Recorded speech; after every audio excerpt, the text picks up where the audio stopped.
Family by choice का episode 15 का part 2 के शुरुआत में जुन अपना माँ से मिलने आया होता है और यहाँ दोनों मिलकर ब्रेकफास्ट एंजॉय कर रहे होते हैं। सीओ जुन का मॉडलिंग का पिक्चर देख रही होती है। तभी सीओ को जुन का फुटबॉल खेलने का पिक्चर मिलती है। ये देखकर वो जुन से पूछती है कि तुम अब बास्केटबॉल नहीं खेलते हो क्या? जुन कहता है कि अब मैं प्रोफेशनली बास्केटबॉल नहीं खेल सकता हूँ, तो खेलने का क्या फ़ायदा है। दूसरी तरफ जून कॉल में सन्हा से पूछ रही होती है कि कल रात तुम कहाँ थे। तभी सन्हा बात घुमा देता है और जून से पूछता है कि तुमने ब्रेकफास्ट किया। तभी जून समझ लेती है कि कुछ तो गड़बड़ है और वो सन्हा से सीधा पूछती है कि तुम पापा से मिले थे ना। ये सुन के सन्हा कहता है कि तुम मुझे कितना अच्छे से जानती हो। जून कहती कि मतलब तुम्हें पापा ने परमिशन नहीं दिए है। इसके बाद जून सन्हा को बेकरी में मिलने बुलाती है क्योंकि वो सन्हा को मिस कर रही थी और उसे देखना चाहती थी। सन्हा उसके पीछे ही होता है। जब जून पीछे मुड़ती है तब जून की हाथ से सन्हा को लगता है तो सन्हा नीचे गिर जाता है और उसका सर पर चोट लगता है। दूसरा ऊक को भी इसके बारे में पता चलता है तो वो जल्दी से हॉस्पिटल आता है। हॉस्पिटल में जो सन्हा का ड्रेसिंग कर रही होती है। यहीं पर जुनहो जो उनसे कहता है कि सन्हा को कोई इंटरनल इंजरी नहीं हुआ है तो तुम परेशान मत हो। यहीं पर जो सन्हा को ड्रेसिंग कर रही होती है तभी जुनहो जो उनकी हाथ पकड़कर फ्लर्ट कर रहा होता है, जिसे देखकर सन्हा को गुस्सा आता है और वो गुस्से से जून के हाथ को छुड़वाता है और जून के ऊपर चिल्लाते हुए कहता है कि मैंने तुमसे कहा था ना कि हमें हॉस्पिटल आने की ज़रूरत नहीं है।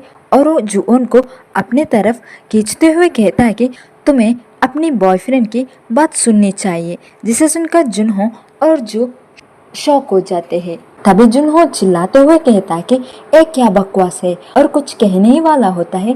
तभी जो जुनहो को ड्यूटी के लिए ले जाती है तो उसे वहां से जाना पड़ता है। इसके बाद हॉस्पिटल में जंगजे आता है। यहाँ पर जंगजे बहुत ज़्यादा परेशान होता है और सन्हा से कहता है कि तुम्हें कितना चोट लगा है। तभी सन्हा जंगजे से कहता है कि मैं ठीक हूँ, लेकिन जंगजे जो उनके ऊपर गुस्सा करता है और जो उनको डांटने लगता है। तभी सन्हा जंगजे से कहता है कि इसमें जो उनकी कोई गलती नहीं है, गलती तो मेरा था। लेकिन फिर भी जंगजे जून के ऊपर चिल्लाता है और कहता है कि गलती जून की थी तो तुम जून की साइड क्यों ले रहे हो। यहीं पर जंगजे को सन्हा का बात सुनकर ये रियलाइज होता है कि वो सन्हा के लिए कितना वरी है, तो वो जल्दी से बात को घुमाने लगता है और सन्हा से कहता है कि जब ऊक को ये बात पता चलेगा तो वो कितना परेशान होगा। तभी सन्हा अपने फोरहेड का बैंडेज को हटा देता है और कहता है कि आप ही देखिए मैं ठीक हूँ। तभी जंगजे वहाँ से जाने लगता है। तभी वहाँ ऊक आता है और सन्हा से उसका चोट के बारे में पूछता है तो सन्हा ऊक से कहता है कि आपको परेशान होने का ज़रूरत नहीं है, मैं तो हॉस्पिटल भी नहीं आना चाहता था, लेकिन जून बहुत ज़्यादा परेशान हो गई थी इसलिए आया। तभी ऊक जंगजे को देखकर कहता है कि तुम इतना जल्दी कैसे आ गए हो? तुमने तो कहा था ना कि तुम अब सिर्फ तुम्हारा बेटी पर ध्यान दोगे। जिसे सुनते ही जंगजे वहाँ से जाने लगता है। वहीं पर ऊक जंगजे से कहता है कि मुझे पता है तुम्हें सन्हा का चिंता हो रहा था, इसलिए तुम यहाँ आए हो। और वो जंगजे को अपने साथ लंच करने बुलाता है, लेकिन जंगजे रेस्टोरेंट का बहाना बना के वहाँ से चला जाता है। इसके बाद वो लोग हॉस्पिटल से बाहर आते हैं। ऊक सन्हा को लंच करने उनके साथ बुलाता है, लेकिन सन्हा कहता है कि मुझे हॉस्पिटल में कुछ काम है कहकर वहाँ से चला जाता है। सन्हा का जाने के बाद ऊक जून से कहता है कि तुम्हें परेशान होने की ज़रूरत नहीं है, सन्हा ठीक है। तभी जून ऊक को सॉरी कहती है। ऊक कहता है कि तुम्हें सॉरी कहने की ज़रूरत नहीं है और ऊक जो उनको उसका साथ खाना खाने बुलाता है। खाने का नाम सुनते ही जो उनकी मूड ठीक हो जाती है। दूसरे ओर हम जुन को देखते हैं जो दाल के ऑफिस का बाहर उसके इंतजार कर रहा होता है। तभी दाल आती है। तभी जुन उसकी लेग इंजरी के बारे में पूछता है। तभी दाल कहती कि मैं अब ठीक हूँ। तभी जून उसे बात करने बुलाता है, लेकिन दाल जून से मीटिंग का बहाना बनाकर उसे अवॉइड करने का कोशिश करती है। लेकिन जुन दाल को रोक लेता है और कहता है कि तो हम रास्ते में जाते हुए बात कर सकते हैं।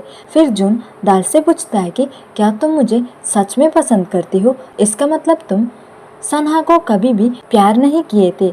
इसका मतलब तुम मुझे इतने सालों से पसंद कर रहे थे, लेकिन तुम इसके बारे में मुझे कभी भी क्यों नहीं बताई थी? तो दाल कहती है कि क्योंकि मुझे पता था कि तुम मुझे प्यार नहीं करोगे और तुम्हें मेरे ऊपर कोई फीलिंग्स नहीं है। और कहती है कि लेकिन कल मैं मेरी फीलिंग्स पर कंट्रोल नहीं कर पाई और सब कुछ तुम्हें बताई, लेकिन बाद में मुझे रियलाइज़ हुआ तो मैं इसके लिए रिग्रेट फील की। जिसे सुनकर जून कहता है कि कोई बात नहीं, मैं ऐसा प्रिटेंड करूँगा जैसे कि तुम मुझे कुछ नहीं कहे हो। जिसे सुनकर दाल बहुत सैड हो जाती है और जून वहाँ से जाने लगता है और दाल से कहता है कि जो उनकी बात तुम मेरा सेकंड फेवरेट सिस्टर हो। एक कहकर जून वहाँ से चला जाता है, लेकिन इसे सुनकर दाल हर्ट होती है। दूसरी ओर सियो जंगजे से मिलने आ रही होती है। तभी आगे से जंगजे रेस्टोरेंट से बाहर आ जाता है। यहाँ पर सियो गिरने ही वाली होती है, लेकिन जंगजे सियो को संभाल लेता है। तभी वहाँ आगे से ऊक आ रहा होता है और वो सियो और जंगजे को साथ में देखता है। उन दोनों को साथ में देखकर ऊक वहाँ से जल्दी से जाने लगता है।